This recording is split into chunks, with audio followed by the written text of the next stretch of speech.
My name is Lida Citroën, and I'm CEO and founder of Lida 360. As you can see on the license plate in the background, you might think I'm in branding. And I left a career of 20 years in corporate branding back in 2008 to pivot to something called personal branding. And what I'm going to share with you today are a lot of the same strategies we use to build or promote a company we can use to build and promote ourselves. It's been about 12 years that I've been doing this on my own, and I work with clients around the world. So culturally, personal branding plays out sometimes very differently. If we have friends watching who are from different cultures, certainly there are nuances, but really it's about knowing who you are, what your value is, and being able to communicate that in a consistent way to a target audience. I work a lot with corporate professionals, entrepreneurs, and military veterans. That's a passion of mine. I've been working in the military community for about 10 years now, and 3 of my books are actually geared towards veterans. The other one is for people like us who are civilians. So that's a little bit about me. I'm based here in Denver, anxious for the Broncos to get going because we really need something to watch, even though last year they weren't much to watch, but this year they will be. And I'm just excited to have the conversation. Cool. We always get this happening, Lida. I apologize. Randy is he's a Yankee. He's all about that New England team. Born in Jersey, grew up in Rhode Island, so good luck with the Patriots this year. Well, I hear there could be in the market for a 50-something lefty quarterback. You never know. So you're going to be a Tampa Bay fan. So Lida, I never really much cared about my personal brand. I remember the days when I didn't care. I didn't care what my t-shirt looked like, what my logo was. I wore hats with all kinds of sayings. One day I don't know, something clicked. Maybe somebody said something to me. I'm not sure what happened. But then I started thinking about personal branding, and I started thinking about, how am I unique from others? Can you speak to that? Uniqueness in branding? Well, and that's often challenging, right? Because somebody might say, there's nothing about me that's unique. Well, first of all, there is. Every single person is unique. But it isn't always even just about finding that which makes you different, but it's being in charge of how you communicate your value. So I'm often quoted with this line that I share, which is, everyone has a personal brand by design or by default. So if you think about your brand as your reputation, the way people perceive you, everyone watching has a brand.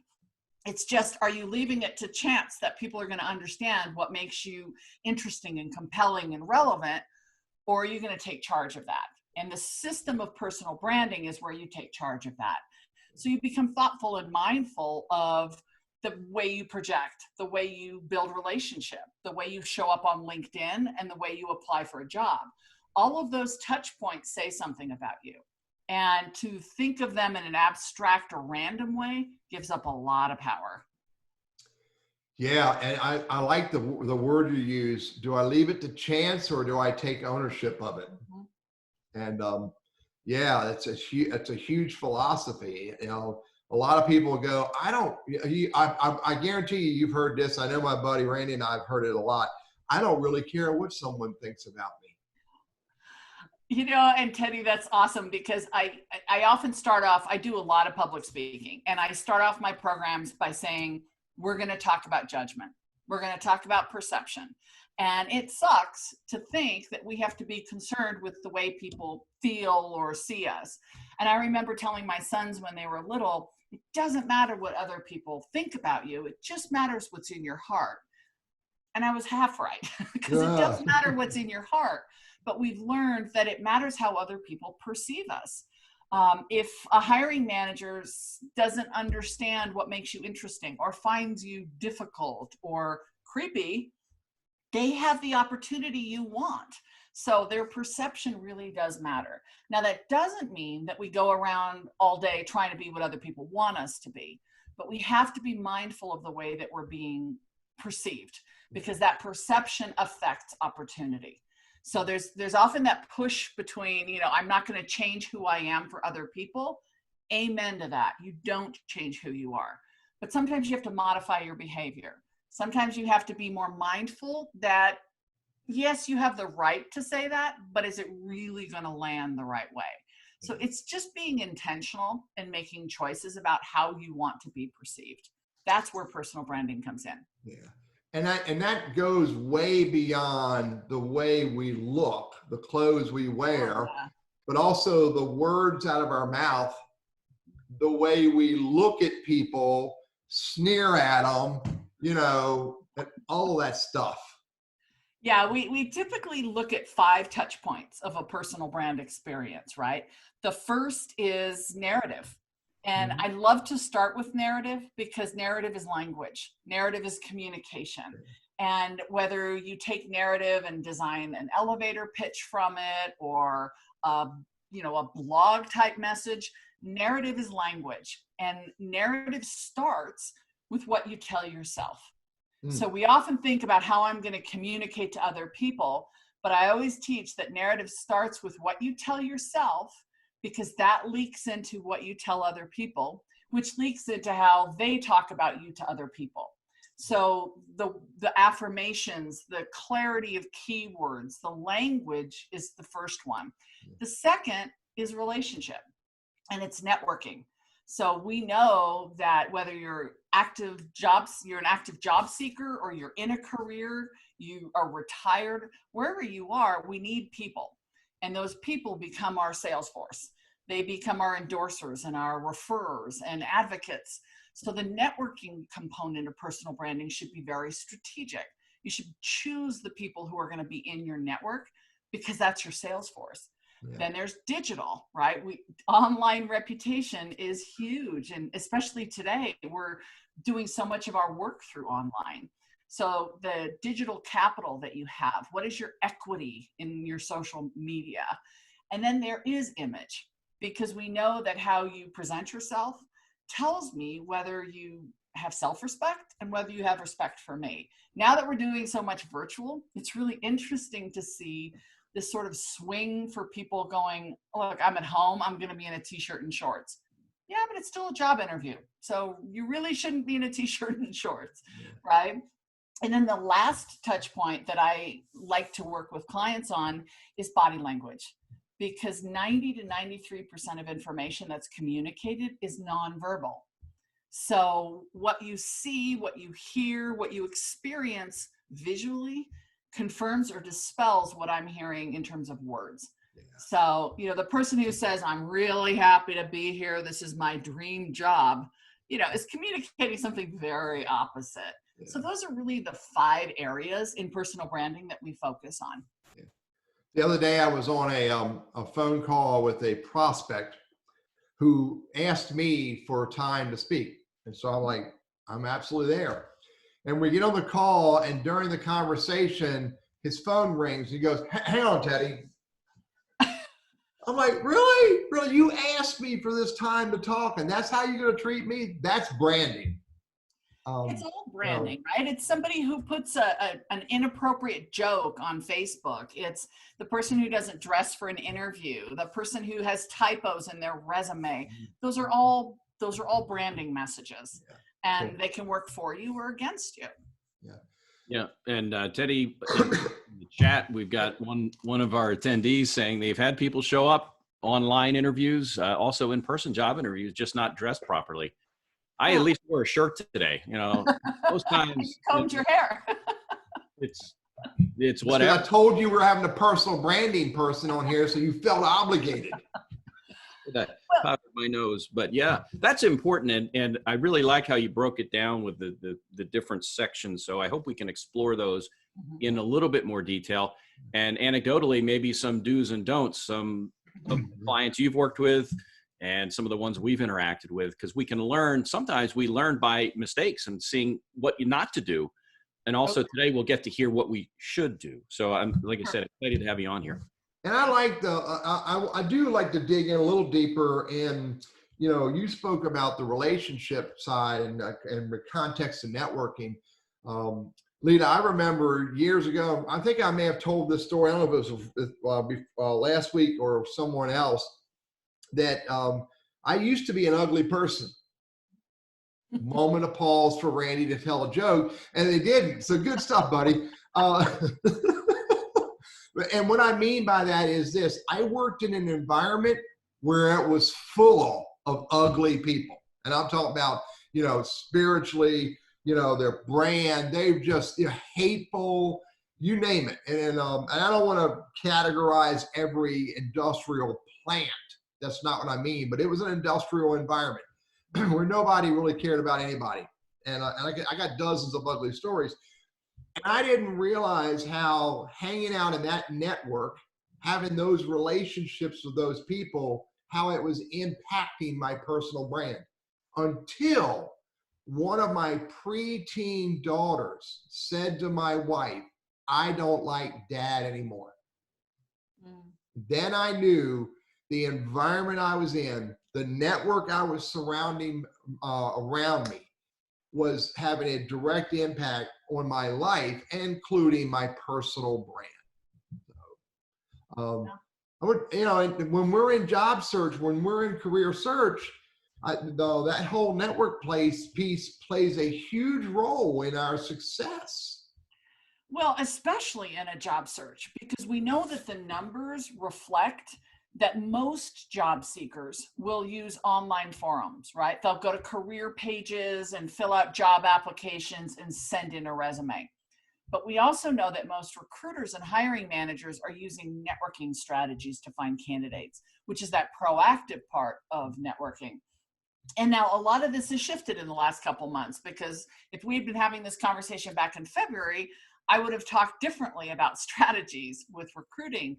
But we know that the other number that I always say is significant is for every open job rec that a hiring manager or a recruiter is trying to fill, they get an average of 250 resumes for each job rec. And they may have 10 or 15 job recs. 250 resumes, and probably a very large percent of those job applications have nothing to do with the job. I recently posted for a marketing coordinator with my company, and I had people send in resumes where they had been a personal chef or a nanny or a ski instructor.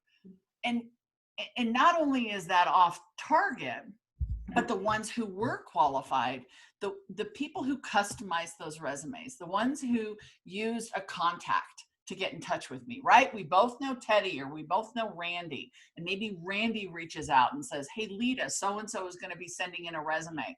Those are the ones that go to the top of the pile. That's why I say your network is your sales force. Yeah. There are so many jobs that are not advertised. There's so many opportunities that are not yet promoted. Yeah. And that's what your network can be listening for. So take this branding piece, this personal branding, Lida, and talk a little bit, if you could, about how do you use your personal brand to make yourself of interest, and maybe even more so a compelling candidate or conversation for your target employer? Well, that's exactly what you should do, because if you think about those 250 resumes coming in for every open job rec, you're assuming that hiring manager is going to spend the time to try and figure out why you're competent and qualified and interesting. Do the work for them. Do the homework. I recently did a webinar and somebody said, "Wait, are you saying we should customize every cover letter and resume?" And I said, "Yes, of course, because you're the one that wants the job. So do the work for them." And when I say customize, it means learn the company culture, learn their values, understand why you see yourself as a fit, and then tailor your documentation, your pitch to that. Now, it doesn't mean changing it and being inauthentic, but sometimes you have to look at a different narrative. Maybe they call their employees something different. Use those words. Think about the keywords that they want, and then modify your documentation and your pitch to speak their language. Very much, it's about customizing, which means you're probably not sending 60 to 100 resumes a week. It should be 3, 5. because it takes a lot of work to put that together, which kind of backs up, Teddy, into, you know, your ability to be an expert on you. If you don't have a sense of your brand and you don't know where you are and where you want to go and what your valuable assets are, it's really hard to customize. It's really hard to specify a pitch to an employer or position yourself through your network to that opportunity, which is why the personal branding comes first. You know, I'm a little bit of a purist when it comes to brand. Even when I was in corporate, brand is the experience. Brand is the highest point of the pinnacle, because brand is where the feelings are. If we were branding a company or a product launch, we were so concerned with what we wanted our customer, our consumer, to feel when they held that product or they saw our logo. Then brand hands it off to marketing. Marketing is the who, what, when, where, and how, right? That's a resume, that's an online profile, but the brand is the experience. So for the people that are thinking about pitching themselves to a job opportunity, you've got to do the hard work on the front end to know what your brand is. Randy, you got a question, thought? Well, just, yeah, we've had a couple people chime in with some thoughts. One from Inez, or is it Eileen? It looks like Eileen. I don't have my glasses on, all right? But anyway, she looks at over 500 resumes a day and just spends a couple seconds on each one. So your point is dead on about having that advocate, somebody who can help nudge that employer forward to say, hey, you know, pull Lida out of the stack because she's somebody you ought to take a second look at. There's some more on here, and we're going to, oh, it's Eileen. I'm sorry. It is Eileen. So we'll cover some more of that, but that excellent topic though. And there's so much that goes into creating that brand. And it's more than just words on a page, but again, it's your online, it's a whole host of things. So Teddy, take it away. I'm going to check out some more of these comments. And well, I'm gonna speak to Ashley, because Lida said we should customize our marketing material, cover letter and resume to each job. And I'm with her on that. Ashley remembers a previous conversation where someone said we should not customize each resume. And I think that conversation a week or so ago wasn't so much that we should, you know, retool our resume, but we should make sure our resume and our cover letter very clearly speaks to the person that we're handing it to. So I think Ashley, and to the job description, and to the job that person is behind or in front of. Absolutely. Yeah. So I don't think that the previous speaker said don't customize it. They were probably referring to don't make a whole bunch of different ones. Well, it can get hard to manage that, but I do kind of think it's okay to have different highlights, right? So if you're going for a position that focuses on marketing and it specifically needs you to talk about your social media experience, you're going to emphasize that. If you have another position you're going to that brings out your marketing / public relations experience, you can have a version that speaks to that. The risk with having too many is you start losing focus of what you want. Yeah.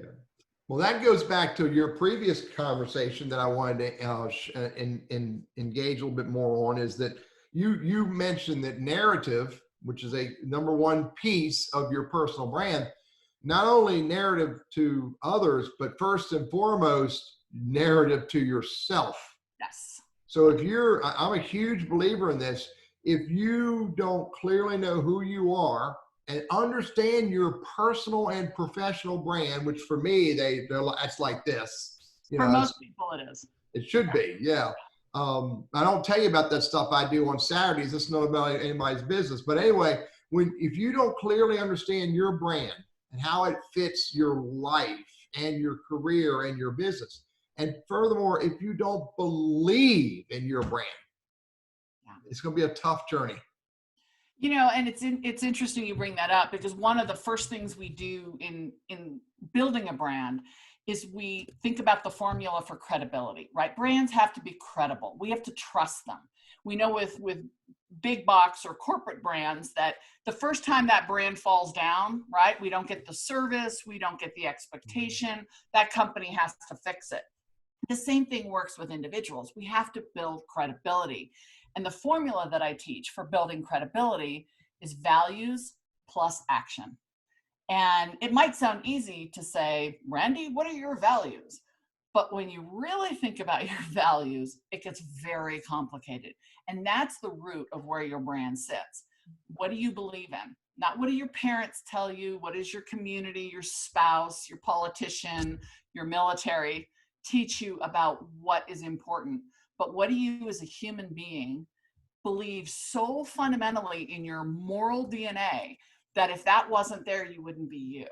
And I take a lot of transitioning military veterans through this exercise, and naturally I hear my values are honor, integrity, duty, okay, that makes sense. Or if you're in a corporate setting, your values might closely align to what your company tells you is important. And they should align, but they don't have to be the same, because your values have to be proven. I have to see you show up, and I have to see examples of you living those values in order to give you credibility. Yeah. And that's where it's a simple question. What do you believe in? But it's not easy. Personal branding is very simple, but it is not an easy exercise. And that's really where it starts, is with your values. Somebody posted on social media the other day, they were complaining about family and slip it away, grab it back, Teddy. And they said, and we're all brothers and sisters. We should all think the same and act the same and have the same beliefs. And I'm like, oh my God, no way in the world. That's crazy to think that, because, and my response to him was, our parents are primarily influencing us as children up until 18 or 16 or whatever. At a certain point in our life, all the other influences that we have, all the other people we meet, bring an even more impactful influence on us and changes our personal brands beyond what we were raised, how we were raised. Not that it destroys it all, but it can have a significant impact on changing individuals. Example, if I was raised by wolves and then all of a sudden, I'm hanging out here with smart people, then I'm no longer eating a T-bone steak in front of everybody, as I'm trying to come up with a stupid. Wolves, that's for sure. Yeah, it's different lives. Impact. Well, but your values are yours, and it's often very hard to get to the essence, but there are certainly ways to do that. The reason it's so important is when people say they're unhappy at work, oftentimes it's because of a misalignment in values. Mm-hmm. So my belief is, why not just find people who align with you? It doesn't have to be think the same, because sometimes it's interesting. I love diversity of thought and opinion, but not to the point where I feel like I'm compromising.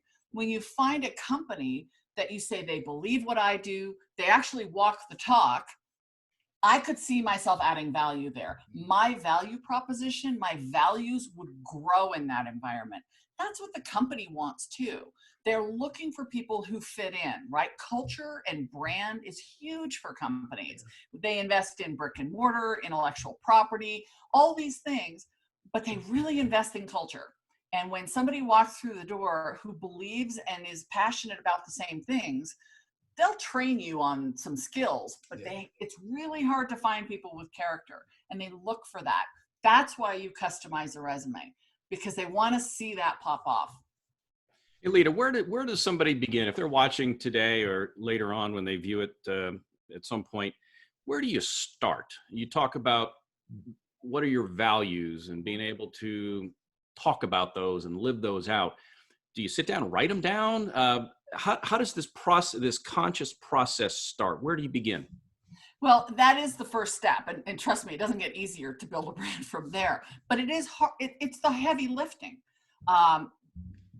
Values are very personal. So the first thing I would do is find someplace quiet to really go inside and think about what you stand for. And whatever word pops up, dig deeper. So I had a session with a group of job seekers, and one gentleman said that his value was honesty. And I said, great, tell me what that means. And he goes, well, it means that no matter what the question is, I'm always going to tell the truth, no matter what. Okay. Do you have kids? And he said, yes, I have a 12 and a 13-year-old. I said, great. What did you do with Santa Claus? And he kind of got nervous and turned red. And I said, okay, I'll let you off the hook. but we were actually in a secured facility. And I said, what if we were to leave the facility and you were to be asked questions, because there were camera crews and television crews and microphones out there, and they were asking you questions about what had been going on inside. You know the answer. Are you going to be honest? Because if you're honest, you'll probably be arrested, right? You're not supposed to talk about what was going on in the building we were in. How honest can you be? And I wasn't trying to be difficult. I was trying to get him to see, is it absolute honesty that's the value? And we actually came up with some different words. It had to do with candor and transparency and appropriateness. Yeah. Those were things he really valued. So my point in challenging, and I do this all the time, trust me, people don't know what they signed up for. The point isn't to push up against your faith or your values. It's to get you crystal clear. I had another gentleman tell me his value was integrity. I said, okay, tell me about what integrity means to you. And he said, it's obvious. Integrity is always doing the right thing. I said, tell me more. He goes, he's looking at me like I have four heads. He goes, always doing the right thing when you're told.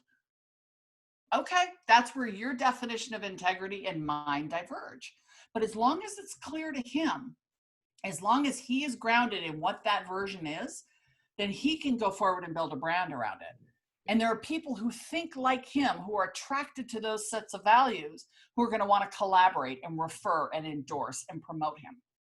All that matters is you're crystal clear.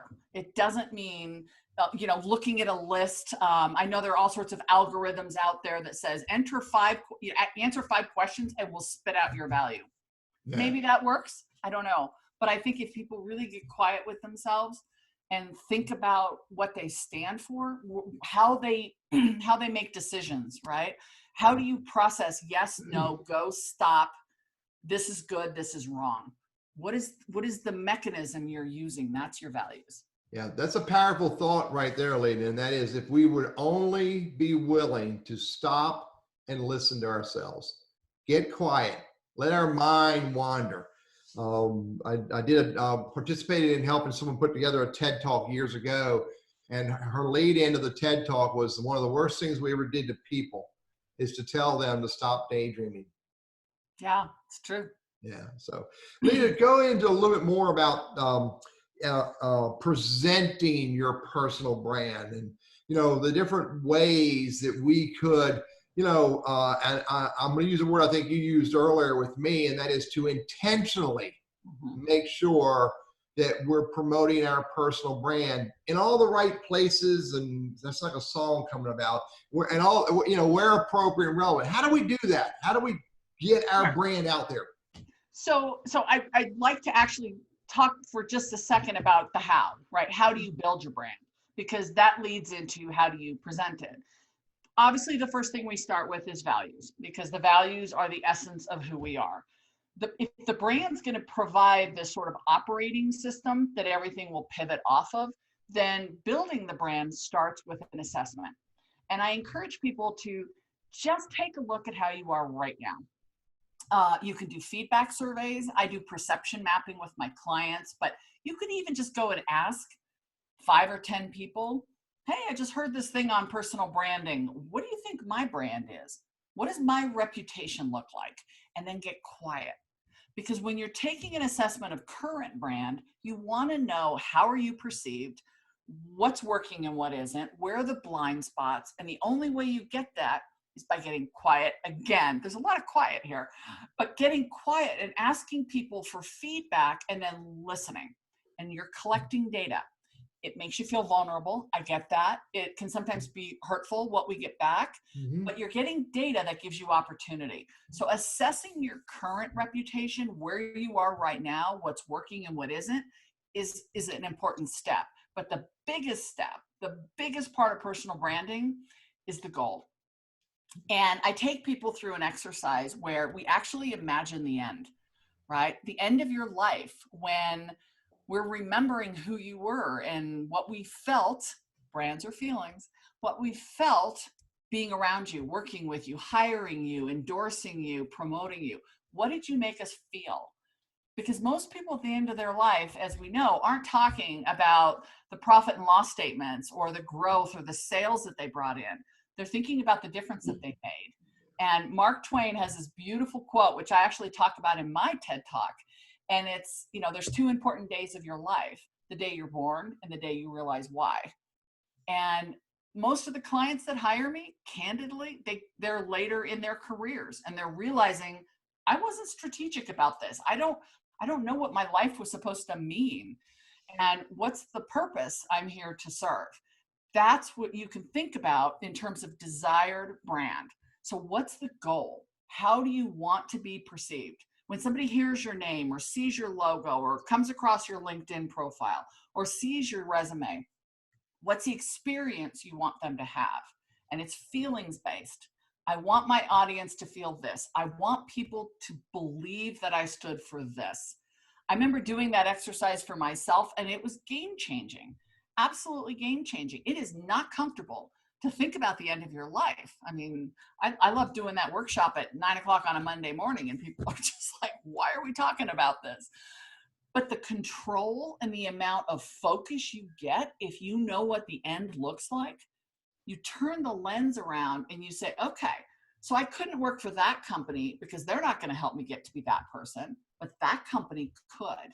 I don't want to associate with those people because they're not going to get me to that end goal long time from now when I'm, you know, really old and put in the ground. So you start making decisions, right? I want to present myself in a way that works towards that vision every single day. And while branding is hard, it becomes so easy to be you if you do the work. Yeah. Yeah. Who's the other dude that had a really cool quote about you? You are you. That's truer than true. There's no one who's youer than you. Dr. Seuss. Yes. Yeah. And you got to find out who you are. I get it. Mark Twain was right. When you discover who you really are, what your real purpose is here. And I think I'm getting closer, and I would wager my buddy's getting closer as well, to find out what it really is that lights us up. And you know, because when you discover your true self, your true brand, your true purpose, dollar is an important compensation, but not the only compensation. Well, people want to be paid for their value. Mm-hmm. The problem is they have a number in mind, but they don't understand the value that goes with that. Right? So there's three reasons people typically look at personal branding. They want a sense of purpose to get up in the morning, right? I know what I'm supposed to do. I want to get paid for what I contribute. And I want to know that the people I'm affecting, I'm actually positively impacting. And being paid for our value is human nature. But if you're not contributing value or your value is misaligned with what the company wants, no matter how good you are, it doesn't matter. It has to line up in order to be paid for that. So, by the way, it's the half hour. Hey, it's 12:36. This is Teddy Burris and Mr. Randy Wooden with Lida Citroën. Citroën. We'll go with that. And this conversation is all about personal branding, and we're glad everybody's on here. We hope you're getting some value from it. Use the chat box and drop any question or comment that Randy can and I can use. You got one, Randy? Or? Well, it's one of my own, and it was a conversation I had with somebody, a client. What month are we? I don't even know what week we're in anymore. But anyway, it was not long ago. And the long and the short of it was this: the guy had been making good money. He's got a lot of financial obligation. You know, he's kind of tied from I need to provide for my family and kids' college and this and that. And so my thought to him was, okay, you're kind of stuck in a way. Maybe look to do some volunteerism or do something to where you do feel like you're deriving that personal value and you're impacting people. And it doesn't. Teddy and I are in an ideal situation. I think you are too, as far as we're getting paid to do the things that align with our values. We love it. We can see the impact on people firsthand. But not a lot of folks necessarily are in that type of role. So what advice would you give to those folks? Could it be volunteering? Could it be other things that maybe can fulfill that need? Sure.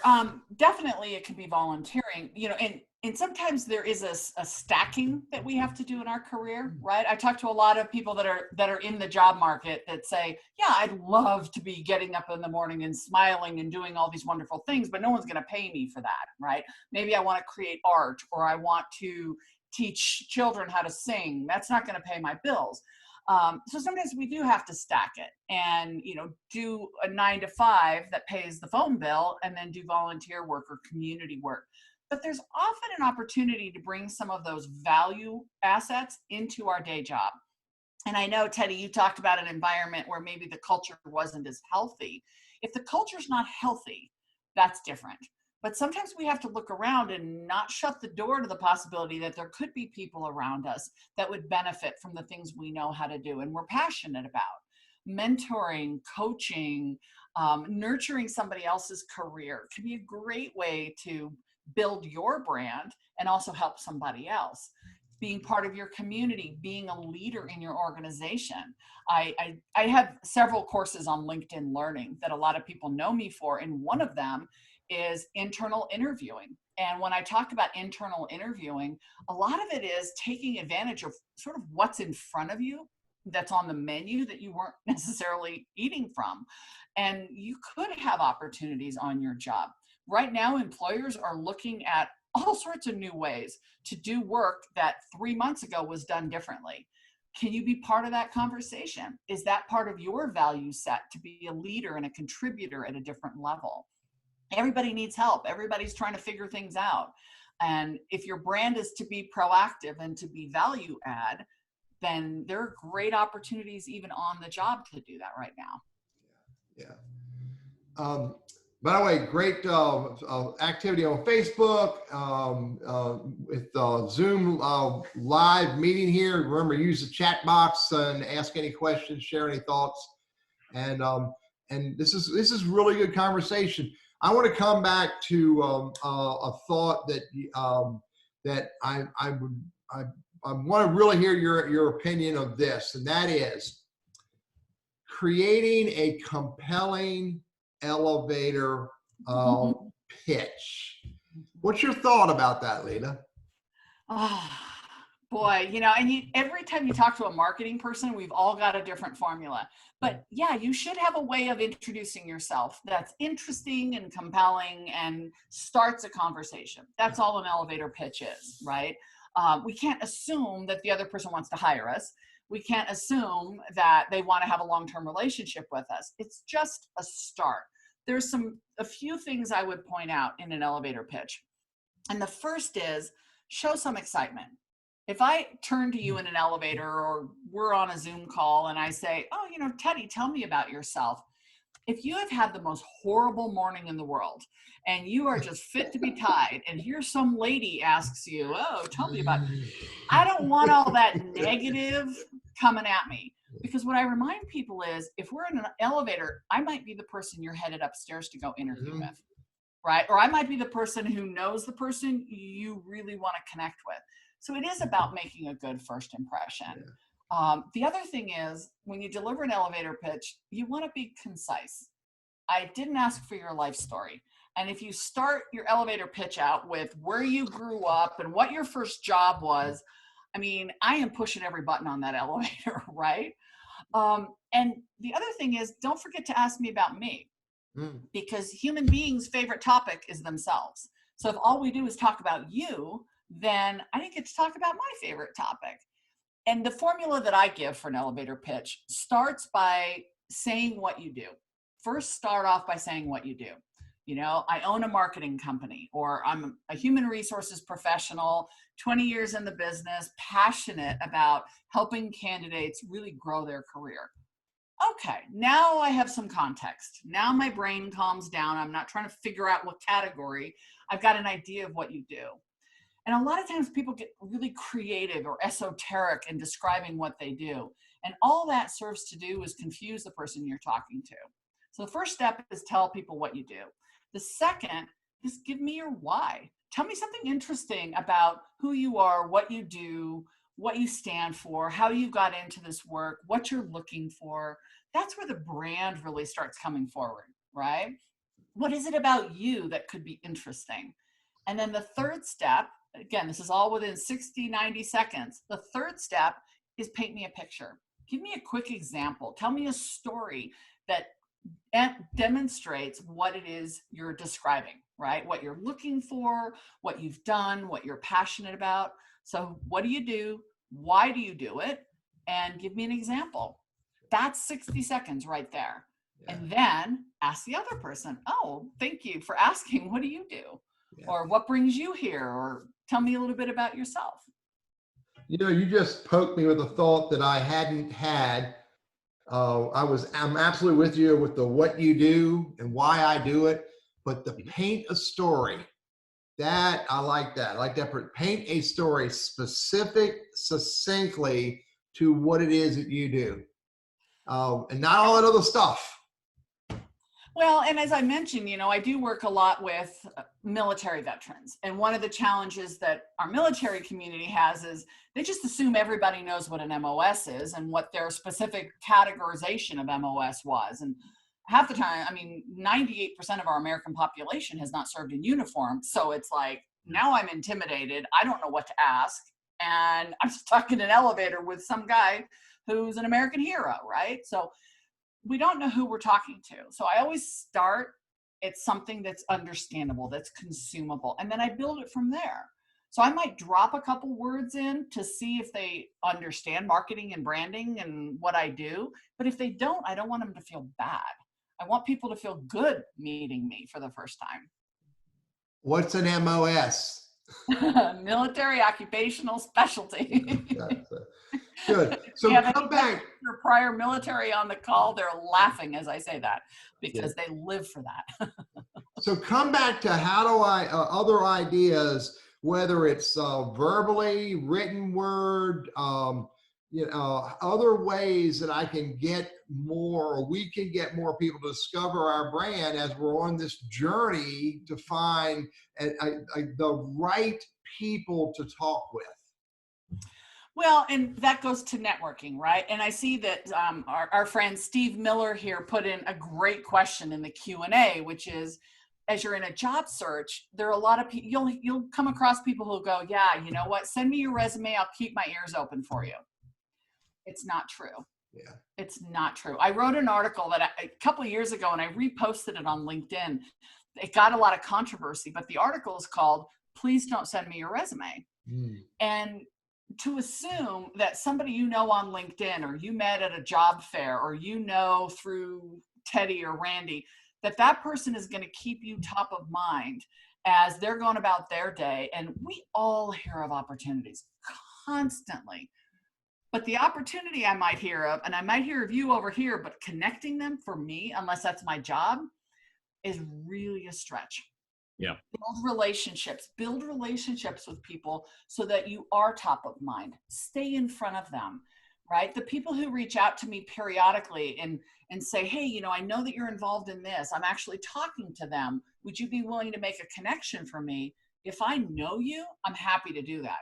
If we just connected on LinkedIn 5 years ago and I have no idea who you are, it's going to be a stretch for me to put my credibility on the line to introduce you to one of my clients. And that's a presumption a lot of job seekers are making. I don't fault them for trying to cast a bigger net, but instead cultivate and nurture those relationships. Comment on the things that I'm posting. Send me an email of congratulations if I'm doing something. Let me know what you're up to. Tell me about your job search, how it's going. Build a relationship with me. Then when I hear of opportunities, I'm more likely to remember you. But the mistake is we may have connected 5 years ago, and therefore you think I'm thinking of you when I see these job opportunities. And unfortunately, I'm not. And it's also important too not to take it personally. You know, I like to think I'm important, but you know, who else does? Maybe not too many people. Hey, buddy. Oh, thank you, Teddy. I love you too. But it's something we hadn't touched on a ton, but we have a little bit, and that's the social media component and how we present ourselves on there. And I try to encourage clients, you know, to your point, to try to remain front of mind as an informed and engaged subject matter expert. And that requires work. It requires getting on there and engaging with people. And I think too often, whether we just connect 5 years ago or, gee, I put my LinkedIn page together 5 years ago and I'm waiting for the world to come to me, I think we're making a mistake there. So let's talk a little bit about purposeful activity on social media.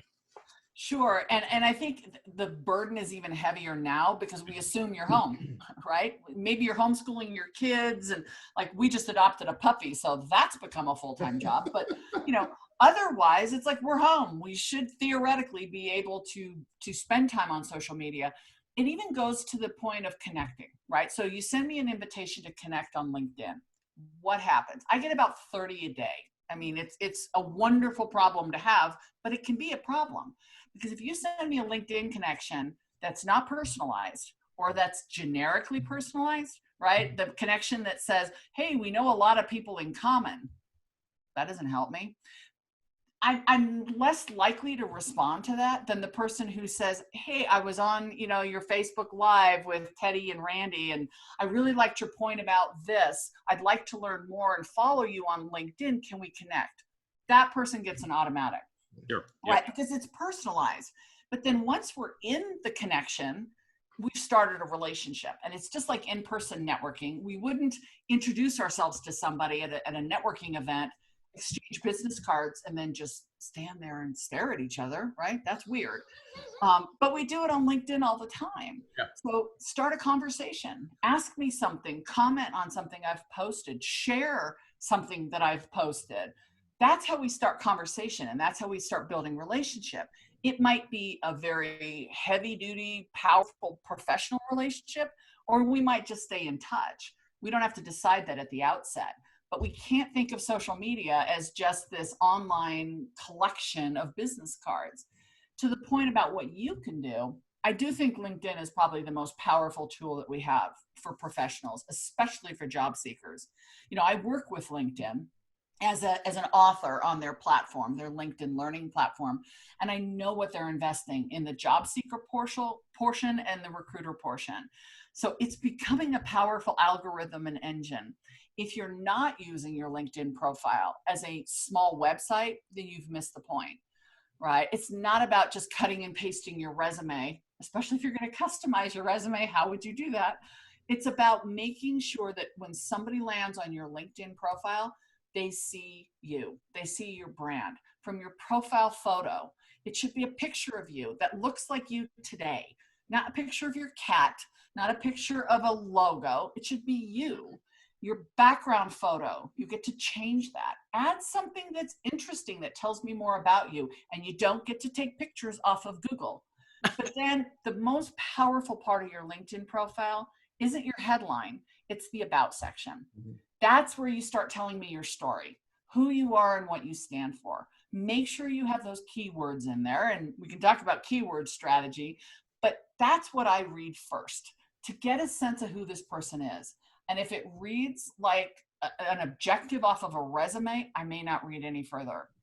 Yeah. Hey, Lida, question from Julia. She says, I was recently discouraged because I wrote an article on LinkedIn and only 3 people read it. I'm curious to hear about any suggestions you may have for getting our articles noticed. Well, and Julia, you bring up an interesting shift that we're seeing, and there's a lot of discussion about whether the articles feature, which was originally designed so that your connections and your followers could see it, right? We have connections who get our feed, but then we have followers who could see our articles. They're not people we're necessarily connected to. The challenge is the articles aren't pulling as well. So if you've written an article, I would definitely pull it through as an update. Take a couple paragraphs, use it as an update and link to the article, drive traffic to it. It's not showing up. They're not getting the stickiness that we'd hoped for on LinkedIn. So you can do the marketing. I see a lot of people posting their LinkedIn articles on Facebook in Facebook groups with a link to the article. So they're driving traffic to it. That you're not alone there. That's happening to a lot of people. So just don't post it and forget, post it and promote. Yeah. And part of the challenge is there's so many different formats of content on LinkedIn that LinkedIn's got to make decisions about what do they want to show up first. And today they're working on events and polls and LinkedIn Live, and articles have got to, and groups have got to take a second step. So this is good conversation. Lida, I really appreciate you bringing this to us. Would you give me some help with this body language crap? No, so powerful. When we earlier talked, you used the word powerful body language tips. Can you share a few with Randy and I, because we suffer at this? Well, and now everything shifted, right? Because and I'm trained in body language, so I have the advantage and disadvantage of being hyper focused on micro expressions and macro expressions. Trust me, it can sometimes be a curse because you see things you didn't want to see. But now body language is a whole different thing, because I used to teach, handshakes and smiling, which if we're wearing masks, right, we've got to rely on our eyes and we're not shaking hands. So it's just crazy. But let's talk about body language just even in a video context, right? I'm looking at the camera, which is up here, not at Randy's handsome face, which is down here, because I want the person on the other end of the camera to know that I'm making good eye contact. Just subtle things like, like shaking your head when you're saying yes. That's a dead giveaway that you're not in agreement. We will always trust what we see before what we hear. So the candidate who says, this is my dream job, I really want to work for your company, that recruiter's going, yeah, not so much. Yeah. Smiling inappropriately, which is challenging because sometimes when we're nervous, it's a reaction to smile. Totally inappropriate. There are people who smile at funerals because it's nervousness. Those are things we want to pay attention to. We want to pay attention to, fidgeting with our hair and our earrings. And I'm guilty of that. Trust me. You put a camera on and I start checking earrings and everything. But I've disciplined myself to back down on that because we have now much limited body language cues that we can pull from. 93% of the information coming across is nonverbal. So rely on your body language to make your points better, right? Watch your pace. Slow down if it's an important point. Just because you're on video doesn't mean you have to talk fast. I tend to get very excited. It's great when I'm in person because I can walk around and I can move around an audience and interact. I'm stuck in my chair. So I have to channel that energy positively on a video. So the same is happening. One last thought though, the same is happening on voice because we're doing a lot of phone interviewing. So even if it's body language on the phone, practice those same things. Slow your pace down. Try not to scream when you get excited. Our voice, everything gets higher and our vocal cords tighten when we're excited. The phone interview is just as important. So Randy, did you see the smack that our buddy just gave us? And she's right.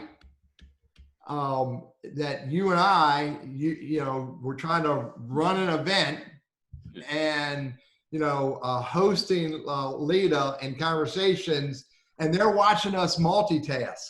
Yeah. And not only that, well, and I know we're almost out of time. So Lida has saved me in a way, because that's what I was going to talk about later, which not just where your eyes are, but also things like the lighting.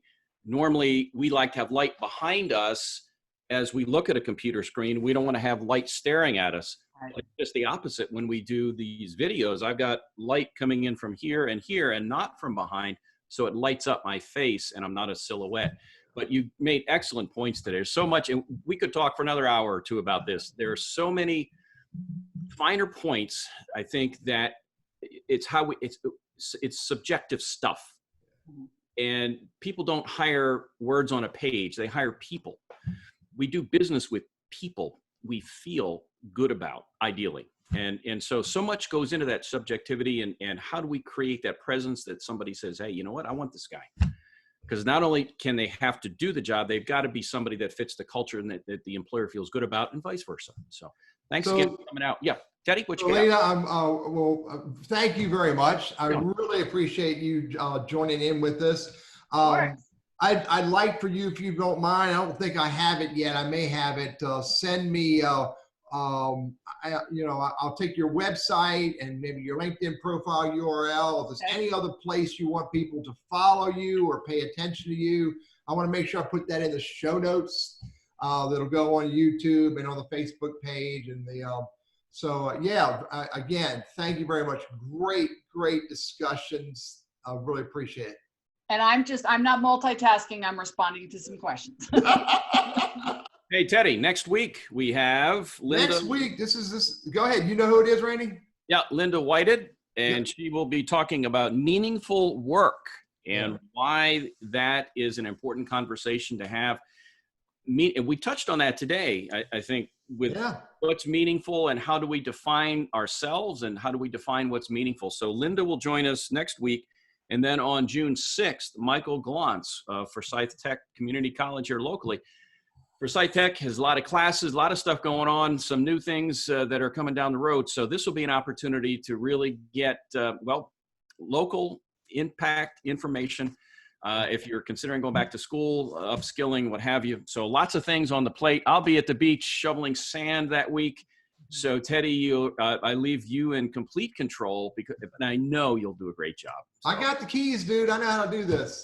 So, hey, find us on LinkedIn, right? Remember, check us out on LinkedIn. And to Lida's point, make sure you customize your invitation because we get a lot of, I know all three of us do. And so we're happy to help you, happy to connect, but give us a reason why.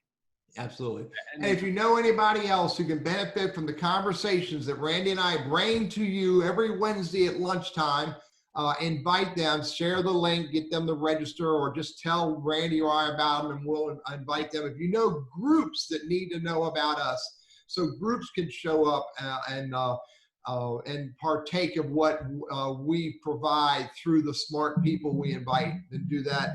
And last point is this. We all have a goal to achieve. Know what your goal is, put all of your efforts at achieving it, and I wish you all the best. Have a great day. Bye. Take care, guys.